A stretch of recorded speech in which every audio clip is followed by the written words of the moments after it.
This is Daily Armenia, ΣիվiLNeթ's daily news digest. Here's what's making headlines in Armenia today. Armenia will hold a vote to overhaul its constitution in 2027, the country's justice minister announced today. A constitutional referendum is planned for 2027. That means that we will work on that complex document in meticulous detail, including through public discussions and work with specialists. Grigor Minasyan told a scrum of reporters today after Prime Minister Nikol Pashinyan's weekly cabinet meeting. No other details were made immediately available. Since coming to power in 2018, Pashinyan has repeatedly expressed his openness to make as yet unspecified changes to the constitution. He first planned to hold a constitutional referendum in 2020, but that was scrapped amid the global COVID-19 pandemic and the outbreak of war in and around Nagorno-Karabakh. Later, in January 2022, Pashinyan formed an ad hoc government body to study the possibility of overhauling the constitution. Meanwhile, earlier this year, Azerbaijani President Ilham Aliyev and other senior officials began demanding Armenia change its constitution to remove indirect references to Nagorno-Karabakh as a precondition for a normalization deal. As of now, Armenia's constitution cites the country's declaration of independence from the Soviet Union, which in turn calls for the unification of Armenia and Nagorno-Karabakh. For his part, Pashinyan has repeatedly dismissed those demands, saying as recently as last week that the reference does not make the Declaration of Independence a legal part of the constitution. Still, those comments, as well as the fact that Pashinyan started talking about overhauling the constitution well before Azerbaijani officials began demanding changes, has not stopped government critics from claiming Pashinyan is acting under pressure from Aliyev.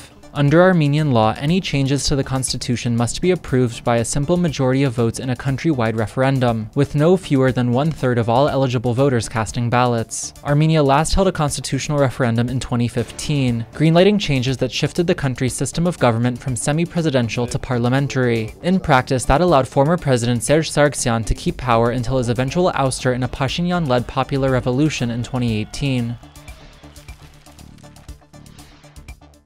An independent media watchdog has found that Armenian Public Television violated journalistic norms by falsely claiming protesters were paid to join large anti-government demonstrations that rocked Yerevan in May and June. During the rallies, which were aimed at forcing Prime Minister Nikol Pashinyan to resign, Public Television repeatedly claimed protest leader Bagrat Galistanyan and other organizers paid Armenians displaced from Nagorno-Karabakh last September to join. In one notable case, Public Television misinterpreted a wiretapped phone call between two men speaking Nagorno-Karabakh's distinctive dialect, falsely claiming they admitted to receiving financial compensation for joining the protests. That prompted Artek Beglaryan, who formerly served as Nagorno-Karabakh's Prime Minister and Human Rights Ombudsperson, to file a complaint with the Media Ethics Monitoring Body, an independent group formed by dozens of Armenian media organizations, including Public Television. In a press release yesterday, the Media Ethics Monitoring Body confirmed it had found that Public Television had violated its rules governing journalistic norms and ethics in its protest coverage. With that finding, Public Television will be required to post a statement acknowledging the violation. There will be no fine or financial penalty. Ara Shirinyan, who heads Armenia's Council of Public Broadcaster, the government body that oversees public television and radio, declined to comment. Public Television also made headlines earlier this week when the independent investigative news site HETK reported apparent conflicts of interest with senior government officials around the broadcaster's move earlier this year to set up an English-language subsidiary in the United States. Records reviewed by HETK show that Araksi Simidyan, the sister of Environment Minister Jacob Simidyan and a close family friend of the Pashinyans, serves as First Channel America's CEO and CFO despite having no prior media background. Since its founding earlier this year, First Channel America, which is meant to produce English-language content for the United States' large Armenian community, has produced only 2 original programs. In response, Shirinyan from the Council of Public Broadcaster told HETK he sees no risks in the arrangement.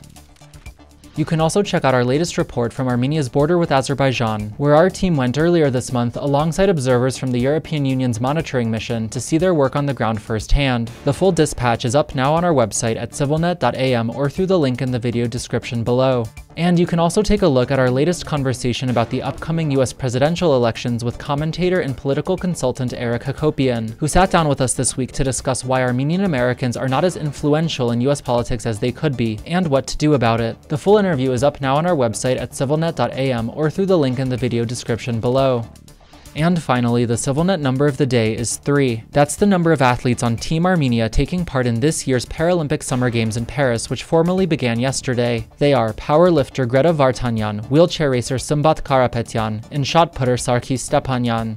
And as always, please follow ΣիվiLNeթ for the latest news and independent reporting from our contributors on the ground here in Armenia.